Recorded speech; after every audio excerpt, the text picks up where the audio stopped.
Hey, g'day, welcome back to Skarvig in the Ark, and I'm going to do a episode on mutation stacking, but not in the traditional sense. I'm basically combining the superstructures mod with the Incubator to do basically some fast-paced mutation stacking. I want these Rexes between myself and Steelheart. We've got some decent Rexes going. This one's already been mutated, but I've been only... well, I guess I'm going to need to sort out the layout here. But I have been doing some mutations already to do some testing. The Superstructures mod has a mutator, and so it costs 10 element to basically create a pulse. The pulse will reach just beyond the last Rex there. And it looks like I can actually have two pulses affecting them at the same time. And it actually says in a little blurb that multiple stacks will increase the stat gain per mutation. So I'm going to try using 2 this time, and I'll explain how the Incubator actually helps with this process. And we've also got the SS hatchery here. I would actually love for Ark, because at the moment they've got the Incubator, which is lovely, but they really need to actually have this hatchery version of a thing. And I reckon they could do it with the Oviraptor, and you create a new item that you can build called an Oviraptor nest, and any Oviraptor that you have sitting around, you could set it basically, you know, in the local area to go and pick up fertilized eggs, and it will carry it back to its nest, and from there you could then use it, and that would be a nice handy way of doing it. In all of this, it still doesn't help with the creatures that need to gestate, but it would be an interesting item to play around with nonetheless if they could come up with that one. So yes, we'll go over the Incubator very, very soon. First things first, we've got to kick these things off. All the females should already be set to mating. So now we go in here and we double pulse.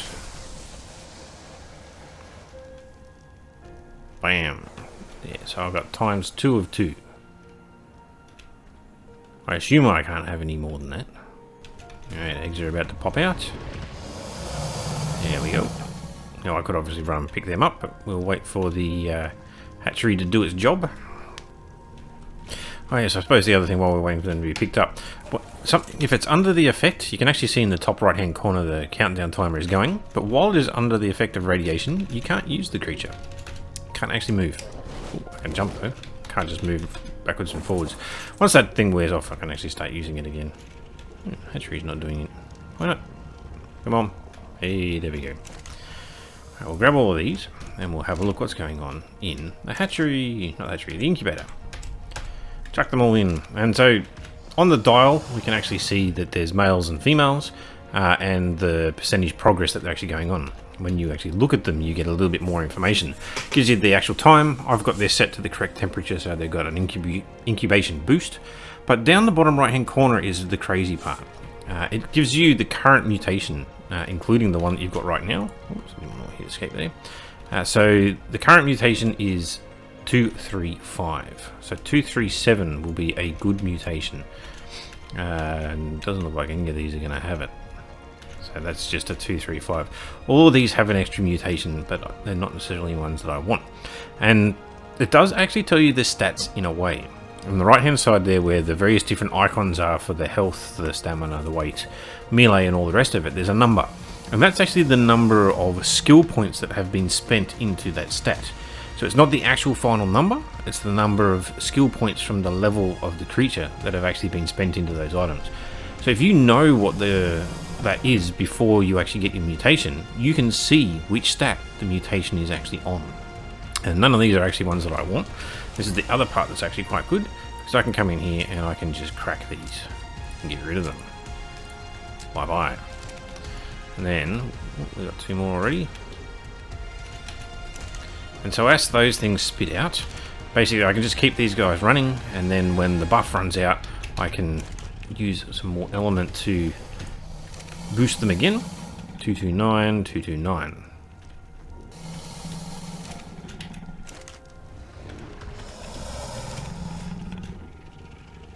There's another one. 43, 43. Okay, there you go. So we can actually see now, because I got 239s, the foot icon. What's the foot icon? That's speed, isn't it?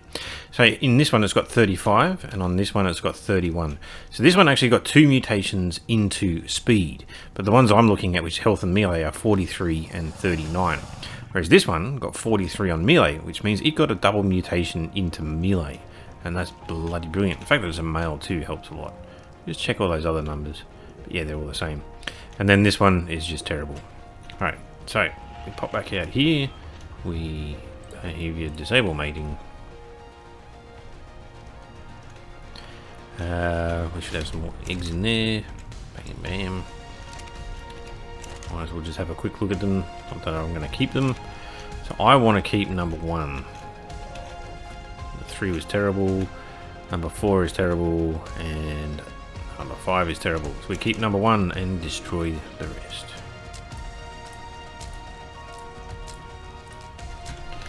And now I just need to remember that my health and my melee are both 43 apiece. We let this one hatch.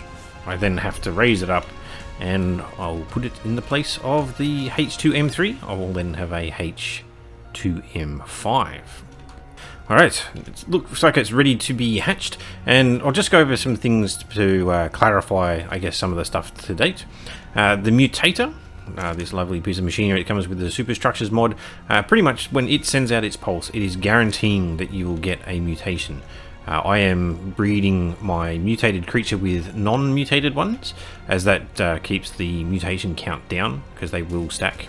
So if you've got a creature with 5 mutations breeding with something with 7 mutations, you will get a baby with 12 mutations.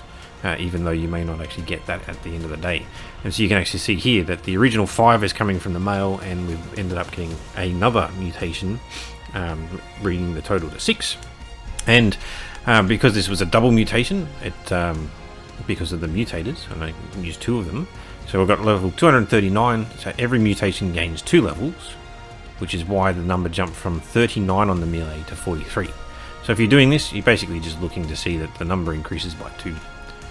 Let's just hatch that thing out now. Hatch the egg. And let's have a look. Put it in print first. You're mine. And 378 melee. It's jumping up fast, especially when you can get 2 mutations at a trot. I'll get this guy out. Alright. And you can live out of here on the grass for a while we wait for you to grow up. It appears to have quite the blue colour.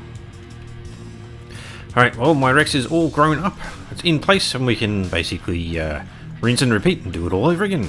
The lucky thing here is that I got a male, and so the male basically is able to breed with my original 4 females. If I end up getting a female, I kind of get stuck because I have to breed it with the singular male over here, because that's just the way things work.